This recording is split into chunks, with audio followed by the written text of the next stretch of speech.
하이델베르그 요리문답 11주차 문답 함께 살펴보도록 하겠습니다. 먼저 문답 함께 읽겠습니다. 제29문 질문. 하나님의 아들은 왜 예수, 즉 구원자라고 불립니까? 답. 그가 우리를 구원하시고 우리를 우리의 죄로부터 건지시기 때문입니다. 또한 우리가 다른 어떤 것에서도 구원을 찾을 수 없고 찾아서도 안 되기 때문입니다. 제30문 질문. 그렇다면 자기들의 구원과 안녕을 성인들이나 자기 자신 혹은 그 밖에 다른 것에서 찾는 이들은 유일한 구원자 예수님을 믿는 것입니까? 답.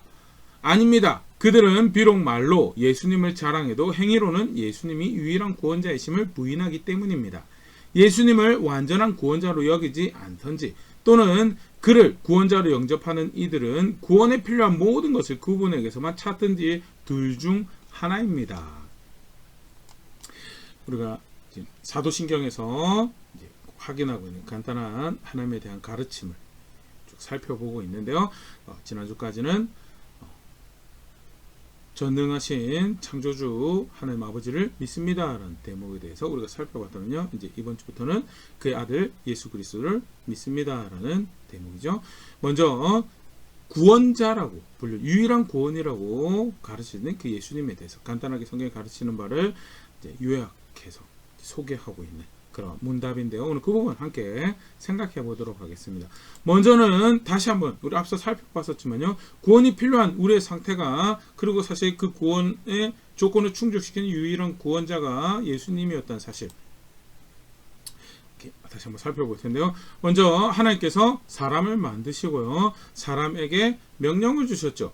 창세기 1장 26절 말씀입니다. 하나님이 이르시되 우리의 형상을 따라 우리의 모양대로 우리가 사람을 만들고 그들로 바다의 물고기와 하늘의 새와 가축과 온 땅과 땅에 있는 모든 것을 다스리게 하자 하시고 하나님 형상으로 만들어진 놀라운 은혜를 누렸어요. 특권을 가지고 있는 거죠. 더불어서 만들어진 피조물이 또 다른 만들어진 피조물을 다스리는 그게 사실 하나님 형상이라는 것이 의미하는 대표적인 거죠. 실제로 통치하신 하나님 계시지만 그의 형상을 나타낼 위임자가 존재해서 그 통치하시는 하나님의 어떠하심을 드러내는 온 땅에 드러내는 그게 다스린다는 것으로 표현된 건데요. 그런 복된 존재로 선한 존재로 특별한 존재로 만들어진 것이 사람이고 그런 목적 가운데 만들어서 하나님 뜻을 존중해서 살아가야 되는 것이 그게 가장 행복한 사람의 모습인데 그런데 아담이 타락해버리죠. 창세기 3장 17절 아담의 타락한 모습에 대한 하나님 선고인데요. 아담에게 이르시되 네가 너의 아내의 말을 듣고 내가 너에게 먹지 말라 나무의 열매를 먹었은지 너는 땅은 너로 말미암아 저주를 받고 너는 너의 평생에 수고하여 그 소산을 먹으리라. 분명한 존재의 목적을 가지고 은혜 가운데 만들어진 사람이 따라야 될 하나님의 명령을 따르지 않고 아내의 말을 따랐다. 그게 아담의 첫 번째 죄목이죠.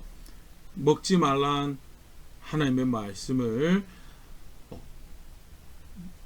먹어도 괜찮을지도 몰라라고 이야기한 아내의 말로 대체해버려서 열매를 먹고 그로 말미암아 저주를 받아버려. 근데 아까 잠깐 좀 전에 이야기드렸지만요.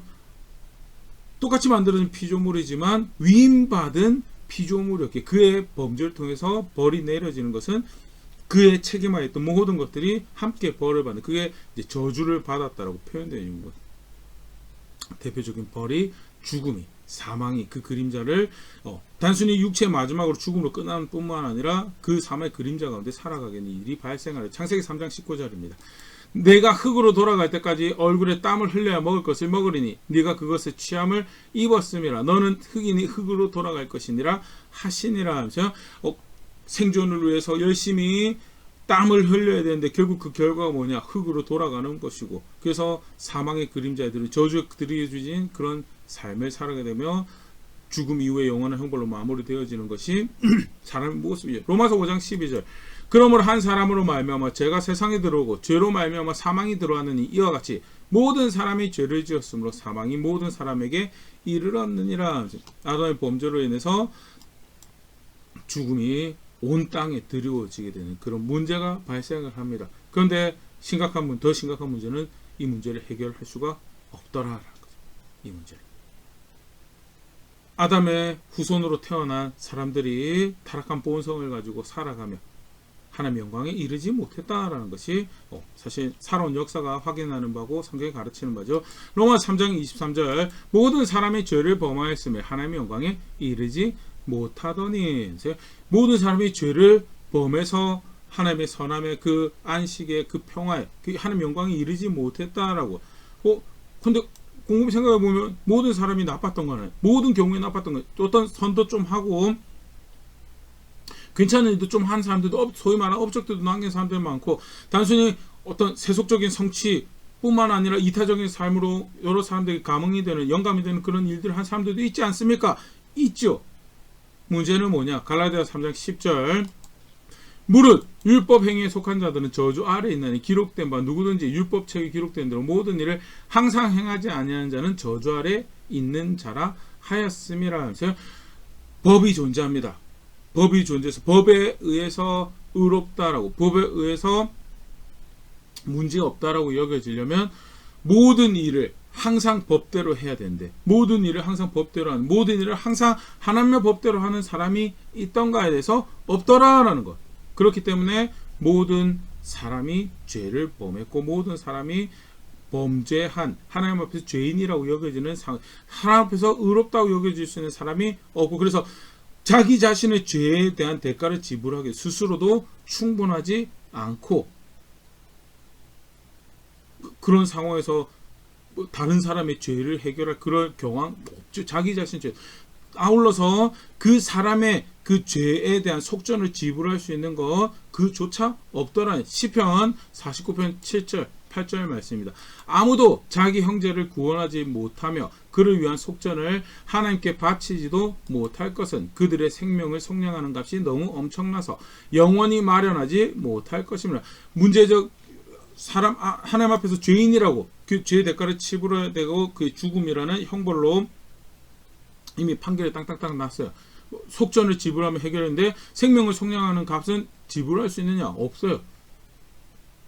그래서 히브리서 10장 4절 기자도 이렇게 이야기해요. 이는 황소나 염소의 피가 능히 죄를 없이 하지 못함이라 하면서 예전에 이스라엘 백성들 때는 황소, 염소 다양한 제사 제도로 인해서 그 속전을 속량할 수 있는 그런 길이 주어진 임시방편이죠. 임시방편. 실제로 그것이 해결을 하지 못하기 때문에 매년 그게 드려지고 사실 그 사사로운 개별 죄로 하는 것도 해결이 안 돼서 대속죄일이라는 것이 만들어져 가지고 전체를 정결하게 하는 그런 예식이 주어짐에도 불구하고 과도기적인 수단이지 그게 궁극적으로 해결책이 되지 못하더라라는 것이 사실은 성경에서 확인하고 있는 바죠. 그래서 스스로도 해결할 수가 없고 다른 속전을도 해결할 수 없고 그럼 실제로 이걸 어떻게 해결하느냐?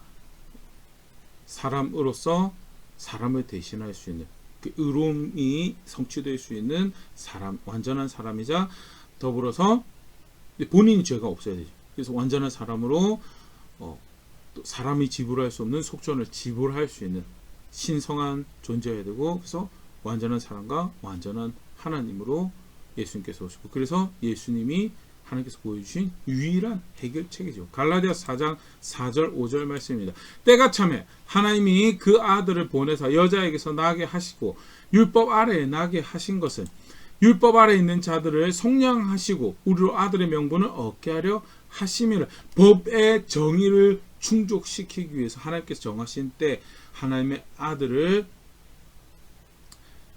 표현 재밌죠? 사실 4절 여자에게서 사람으로 보내신 것은 사람으로서 법의 그 정의를 법의 의로움을 충족시키고 그 안에서 우리로 구원을 얻게 하시기 위해서 하나님께서 하나님 아들을 그런 놀라운 특성을 지닌 이 유일한 존재죠. 그래서 다른 구원이 있을 수 있냐? 다른 구원이 없다라는 사도행전 4장 12절 말씀입니다. 다른 이로서는 구원을 받을 수 없나니 천하 사람 중에 구원을 받을 만한 다른 이름을 우리에게 주신 일이 없음이라 하였더라. 누가 사람 중에서 사람을 구원할 수 있는 존재가 되고 사람 중에서 사람이 지불할 수 없는 속전을 지불할 수 있는 그런 신성함을 그런 능력을 가지고 있더냐? 없다라는 오직 예수님. 그래서 유일한 구원이다라고 그리고 그를 구원자라고 우리가 부르고 그렇게 알고 있고 가르쳐주죠. 그렇다면 그 다음에 이제 오늘 문답을 서게 그 유일한 구원자를 믿는다라고 할 때 그 이제 믿는 유일한 구원자로 안다라는 그 모습에서 사실 유일한 구원자로 그를 구원자로 안다라고 하면서 다른 거 이것저것 이제 대표적인 다신교가 그런 다신적 종교를 가지고 그런 정서를 가지고 있으면 사실은 이제 구원과 관련해서 예수님이 도움이 되는 것 같은데 금전적인 것은 별로 도움이 안 되는 것 같아. 또는 세상의 지위를 얻는 것은 도움이 안 되는 것 같아. 또는 사람들한테 사랑받고 명성을 얻는 거에서는 도움이 안 되는 것 같아. 그러면 이제 다양하게 좀 유력하게 될 만한 거 갖고 그래도 저는 예수님을 구원으로 알고 있습니다라고 이야기 충분히 할 수 있죠. 안타까운 것은 그런 일들이 벌어지더라는 결국 뭐예요? 자기 종교적 심리를 충족시키기 다른 위로를 바라면서 그렇게 하는데 사실은 예수님은 그렇게 유일한 구원으로 안다는 건 그럴 수 없다라는 대표적인 배교의 모습이죠. 예수님을 유일한 구원으로 안다면요 다른 위로를 바라는 거는 사실 처음부터 한 번 여호와 하나님 섬긴다라고 그가 구원입니다라고 할 때부터 사실 성경에서 그렇게 가르쳐 왔었다는 레위기 19장 4절 말씀입니다. 너희는 헛된 것들에게 향하지 말고 말며 너희를 위해 신상을 보고 만들지 말라. 나는 너희 하나님 여호와니라면서 여호와 하나님을 구원으로 안다라고 한다면 그를 자신의 하나님을 안다라고 한다면 그만을 향하는 것이 유일한 구원자를 그를 아는 것이 그게 실제로 그를 구원으로 아는 거다. 다른 거 향하면 그건 잘못된 거지. 19장 26절 너희는 무엇이든지 피째 먹지 말며 점을 치지 말며 술법을 행하지 말며 피째 먹는 것도 당시 이제 제사의 모습으로 이제 그래서 의식주에 관련된 것보다는 예식과 관련되고 제사하는 모습으로 또는 신의 뜻을 묻는 방법으로 이해하는 게 이제 또 이것이 의미하는 바에 충실하다라고 학자들이 이야기하는데요. 점치는 것도 마찬가지, 술법을 행하는 것도 마찬가지고 다른 위로 구해서 다른 신을 다른 구원을 바라는 모습이고요. 절대 하나님 백성이 이러면 해서는 안 되는 왜 구원으로 하나님을 여호와 하나님을 구원으로 안다라고 한다면 유일한 구원자로 안는 거죠. 심지어 사실 죽이라고까지 명령이 됩니다. 레위기 20장 2절 너는 이스라엘 자손에게 또 이르라. 그가 이스라엘 자손이든지 이스라엘에 거류하는 거류민들인지 그의 자식을 몰래에게 주면 반드시 죽이되 그 지방 사람이 돌로 칠 것이요. 자식을 다른 신에게 바치는 것, 다른 성공에 갖다 바치는 것, 개인의 신앙을 드러내는 아주 개인이 자신의 신을 어떻게 여기는가를 보여주는 대표적인 배교의 모습이고요. 죽여라.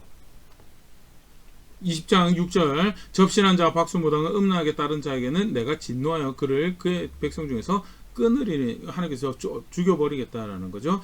그만큼 사실은 뭐예요? 여호와 하나님을 구원으로 받는다면 다른 구원, 그가 진짜 구원을 그가 소망하고 다른 위로 바라는 그거는 그를 구원자로 아는 것이 아니다라는 거. 성경에서 가르치고 있는 보여주는 대표적인 다른 신앙이죠. 또 다른 모습은요. 사람에게 인정받고 사람에게 사랑받는 그런 신앙을 사실 어떻게 보면 다른 위로를 바라는 유사한 모습인데요. 대표적인 또 다른 성경에서 가르치고 있는 불신 비신앙적인 모습이죠. 마태복음 6장 1절 말씀입니다. 사람에게 보이려고 그들 앞에서 너의 의를 행하지 않도록 주의하라. 그리하지 아니하면 하늘에 계신 너의 아버지께 상을 받지 못하느니라. 사람에게 인정받으려고 어떤 선을 행하고 의를 행하는 것. 내가 선을 행하다 보면 사람들이 보일 수도 있지. 그거랑 사람에게 보이려고 하는 건 본인 스스로가 제일 잘 알죠. 근데 왜 이게 문제가 되느냐? 결국 그렇게 하면 하나님의 종이 될 수가 없고 하나님 백성으로 하나님의 소유처럼 살아갈 수가 없고 사람의 종으로 살아가지. 그래서 예수님 오셔서 특별히 믿지 않는 바리새인들 가지고 문제점으로 왜 너희가 믿지 못하는가에 근원적인 문제로 이야기할 때 말씀하신 마태복음 6장 1절에 이렇게 표현이 되고요. 요한복음 5장 41절 42절에서는 나는 사람에게서 영광을 취하지 아니하노라. 다만 하나님을 사랑하는 것이 너희 속에 없음을 알았노라면서 사람에게 영광을 취하는 거랑 하나님을 사랑하는 것이랑 대치되는 자리에 있는 것이고 결국 쉽게 말해서 이 말씀을 당시 받고 있던 종교주도 바리새인들은 사람에게 영광을 취하고 있었거든요. 그래서 하나님 보내신 예수님을 믿을 수가 없었고 그게 뭘 의미하는 건가? 하나님을 사랑하는 게 너희 속에 없다라고 하면서 다른 위로 구하는 거, 사람의 영광을 구하는 거, 사람이 인정받고 사랑받고 구하는 거, 그거 사실은 유일한 구원자를 아는 모습이 아닌 거예요. 더불어서 그의 명령대로 살아가는 삶이 없는 것. 그것 또한 유일한 구원자를 믿는 게 아닌 모습이, 유일한 구원자를 아는 모습이 아니고. 이사야 1장 13절 15절 말씀입니다. 헛된 재물을 다시 가져오지 말라. 분향은 내가 가증히 여기는 바에 월삭과 안식일과 대회로 모이는 것도 그러하니 성회와 아울러 악을 행하는 것은 내가 견디지 못하겠노라. 제사, 명령하신 제사 드리고 있었고, 명령하신 모임들, 안식일, 월삭, 대회 모이고 있어요. 그럼에도 불구하고 그걸 가증히 여긴다고 말씀하시고, 왜? 그거 하면서도 버젓이 하나님 말씀하신 거 따라 살지 않거든요. 악을 행하고 있거든요. 14절 내 마음이 너의 월삭과 정한절기를 싫어하나니 그것이 나에게 무거운 짐이라 내가 지기에 곤비하였느니라 하면서 하나님께서 그거 싫어하신다고. 너희가 정기적으로 내가 명령한 대로 정기적으로 모이고 내가 명령한 대로 절기 지킨 거 하나님 싫어하신다고. 왜 그걸 싫어하느냐? 삶에서 하나님 법 버렸거든요. 그래서 악을 행하거든요. 그래서 마치 너희가 모이는 것이 너희의 예식이 나한테 뇌물 바치는 것처럼 불법을 행하면서 그거 편들어 달라고 하는 그런 뇌물이 되어서 그게 나에게 짐이, 내가 절대 기뻐할 수 있는, 여기서 실제 짐이라기보다 내가 절대 기뻐할 수 있는 것이 아니다라는 것을 의미하는 거죠. 그만큼 유일한 구원자를 안다라고 할 때 삶이 없는 신앙요, 그거 유일한 구원자 아는 거 아니다. 15절 너희가 손을 펼 때 내가 내 눈을 너에게 가리고 너희가 많이 기도할지로 내가 듣지 아니하리니 이는 너의 피가 너의 손에 피가 가득하면. 다시 한번 그때 문제점에서 얘기하죠. 손을 펴서 예배한다고, 이게 하나님을 향한다라고 할 때 나 너 안 볼 거다라고. 기도 많이 한다라고 할 때 너 기도 안 들을 거다라고. 왜? 뭐가 문제라서? 삶이 없어서. 삶에서 하나님 법 존중하지 않아서. 삶에서 그가 명령하신 명령들 존중하지 않아서, 따라 살지 않아서 그거는 나를 구원으로 아는 게 아니다라는 거예요. 이사야 29장 13절 말씀입니다. 주께서 이르시되 이 백성이 입으로는 나를 가까이하며 입술로는 나를 공경하나 그들의 마음은 나에게서 멀리 떠났나니 그들이 나를 경외함은 사람의 계명으로 가르침을 받았을 뿐이라 라면서요. 네. 마음은 하나님한테 멀다라고. 그 마음이 하나님한테 먼 게 어디서 드러나죠? 삶에서 하나님 말씀 존재. 그러면 그거 유일한 구원자를 아는 거 아니다. 유일한 구원자를 아는 거, 예수님 유일한 구원입니다. 다른 그렇게 우리의 필요를 채울 수 있는 다른 구원은 존재하지 않았어요. 그럼 실제로 그를 구원으로, 유일한 구원을 안다라면요, 다른 신에게서 다른 위로 바라면 안 된다. 대표적인 모습으로 사람의 종대에서는 절대 그렇게 그를 유일한 구원으로 아는 게 아니다. 또 다른 유일한 구원을 아는 모습이 아닌 건요, 삶이 없는, 그의 명령 따라 살아가지 않는 건 그를 유일한 구원으로 아는 게 아니다. 그러면 그를 유일한 구원으로 아는 신앙이 뭐냐? 간단하게 신약, 구약에 어떻게 가르쳐, 신약에 어떻게 가르치는 말씀 보고 마무리하도록 하겠습니다. 신명기 10장 12절 13절 말씀. 이스라엘아 너의 하나님 여호와께서 너에게 요구하신 것이 무엇이냐? 신앙으로 언약 백성으로 너희가 살아간다라고 할 때, 너희가 나를 너희 구원으로 한다라고 할 때 내가 너에게 바란 것은 이것이다 라고 너무나 명확하게 밝혀주신 말씀이죠. 요구하신 것이 무엇이냐? 곧 너의 하나님 여호와를 경외하여 그의 모든 도를 행하고 그를 사랑하며 마음을 다하고 뜻을 다하여 너의 하나님 여호와를 섬기고. 13절 내가 오늘 너의 행복을 위하여 너에게 명하는 여호와의 명령과 규례를 지킬 것이 아니냐. 그를 사랑하고 모든 걸 다해서 그를 섬기고. 좋아요. 근데 그 구체적인 모습이 뭐냐? 명령과 규례를 지키는 거다. 분명합니다. 구약에서 그게 한 분 하나님을, 한 분 구원이신 한 분 하나님을 아는 모습이다. 신약에서도 마찬가지예요. 마태복음 7장 21절 나더러 주여 주여 하는 자마다 천국에 들어갈 것이 아니요 다만 하늘에 계신 내 아버지의 뜻대로 행하는 자라야 들어가리라. 주의 이름으로 선지자 노래했습니다. 주의 이름으로 귀신을 쫓아냈습니다. 정말 놀라운 일을 행했죠. 그럼에도 불구하고 그거는 하나님 나라에 합당한 신앙이 아니다. 아니, 주의 이름으로 선지자 노래, 주의 하나님 말씀 가르치고 그럼에도 불구하고 하나님 말씀 따라 살아가지 않을 수 있다고. 귀신 쫓아내면서도 하나님 말씀대로 능력을 행하면서도 어떤 이적 같은 것을 행하면서도 하나님 말씀대로 살아가지 않을 수 있다고요. 그거 가지고 속지 말라고. 정작 하나님 나라에 합당한 신앙은 하나님 말씀대로, 하나님 뜻대로 행하는 것이 그게 신앙이고 그게 유일한 구원자를, 그 나라에 합당할 수 있도록 나를 품어주시고 나의 구원이 된 유일한 그 구원을 받아들인 신앙이 뭐냐? 네, 뜻대로 행하는 것, 말씀대로 행하는 것. 요한복음 14장 23절 마찬가지. 예수께서 대답하여 이르시되 사람이 나를 사랑하면 내 말을 지키리니 내 아버지께서 그를 사랑하실 것이요 우리가 그에 가서 거처를 그와 함께 하리라. 예수님 사랑하는 거, 예수님 믿는 거 따르고 사랑하는 거 따르는 그거 아니죠. 실제로 예수님을 믿는다라고 한다면, 그가 유일한 구원자이시면 믿는다고 한다면 예수님 말씀 지키는 그게 신앙이라. 반대로 그렇지 않으면 그렇게 하는 것이 아니다. 오늘 문답에서 다양하게 교회 역사에서 우리보다 조금 더 메리트가 있어 보이는 성인에게 기도해서 그가 중보해서 예수님을 또 다른 중보자를 만들어내는 거고요. 그게 자기 자신이 되면 그것도 마찬가지죠. 자기 자신의 행위나 자기 자신의 명성이 내가 어떻게 하나님을 섬겼는데 내 경력이나 이런 거 이야기하고 있으면요, 유일한 구원자를 아는 거예요. 내가 사역에 이렇게 수고했었기 때문에 하나님 절대 나를 외면할 수 아니고, 유일한 구원자 그리고 그를 보내신 은혜로만 구원받을 수 있는, 그렇게 하나님 백성 될 수 있는 거고요. 그것도 그게 사실은 바울도 그러잖아요. 교회 내가 몇 개 세우는데 내가 그거 사실은 니들이 그런 세속적인 자랑을 하니까 내가 결국 이야기하는 건데,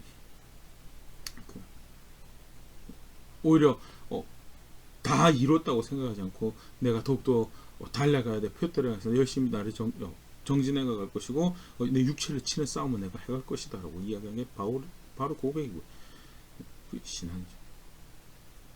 자기 자신, 성인, 다른 곳에서 찾는 거, 위로 사사로이 보일 수 있는 것도 사실은 그런 취미도 사실 위험하죠. 난 별로 의미를 부여하지 않는데요. 근데 혹이라도 마음이 기울게 되면요, 이미 뭐요? 그걸 의지하고 의존하고 있는, 나는 유일한 구원을 알고 있지 않다라는 것을 의미하게 돼요. 그래서 점 보는 것도 하지 말라, 술법도 하지 말라, 그런 말씀을 주신, 그건 너희 중에서 끊어버리고 내가 끊어버릴 것이다 라고 이야기하면 그건 내 백성이 아니다, 그건 믿는 게 아니다, 그건 신앙이 아니다 라고 했어요. 유일한 구원자이신 예수님, 그가 유일할 수밖에 없는 우리의 문제점 다시 간단하게 살펴봤고요. 그 조건을 충족시키는 유일한 구원자 예수님, 하나님께서 그렇게 은혜를 베푸셨다는 사실, 그래서 예수님 말고 다른 답은 없다라는 것. 실제로 그렇게 그가 위로이십니다. 사실 세속적인 여러 이야기들 가운데 세상 살아갈 때 위로가 되는 여러 가지 것들이 있죠. 근데 그거 그게 위로가 진짜 위로가 될 것처럼 스스로 속이고 예수님 그거 주시지는 않는 것 같은 다른 위로 구하면요, 사실 예수님 유일한 구원으로 아는 게 아닌 거죠. 다른 위로 다른 데서 가서 찾으면요, 그거는 사실 신앙이 아니고 그건 유일한 구원을 아는 게 아니에요. 그게 설령 사람이 되더라도 또 조금 다른 모습이면 그가 명령하신 대로 따라 살지 않는 것도 사실은 똑같은 걸 의미하는 거다. 반대로 그를 유일한 구원으로 안다라고 한다면 그가 말씀하신 대로 그를 사랑하고 그가 말씀하신 대로 그를 섬기고 그가 말씀하신 대로 그것을 하나하나 살아내며 그게 내 삶의 기준임, 내가 입어야 될 새로운 나의 삶의 모습입니다 라고 고백하는 것이 그게 신앙의 그 유일한 구원자를 아는 모습이다. 간단하게 살펴봤는데요, 내용 모르신 분은 아무도 없으리라 생각되어집니다. 근데 실제로 내가 삶에서 어떻게 나의 걸음들을, 그런 사실들을 고백해 왔었는가 한번 정직하게 다시 한번 돌아볼 수 있으면 좋을 것 같습니다. 유일한 구원자이신데 실제로 난 그를 정말 유일한 구원자로 여기며 그렇게 나의 신앙을 고백해 왔던가, 나의 순간순간 사건들을 어떻게 그것을 확인을 해왔었던가, 정직하게 다시 한번 돌아볼 수 있으면 좋을 거고요. 규정하신 대로 가르치신 대로 고백하며 나는 그 구원을 알고 있습니다. 내가 그 구원의 은혜를 감사하고 기뻐하고 나는 그의 백성입니다 라고 고백하는 자리는 그런 제가 될 수 있으면 좋을 것 같고요. 그렇게 함께 성숙해져가는 우리 될 수 있으면 좋을 것 같습니다.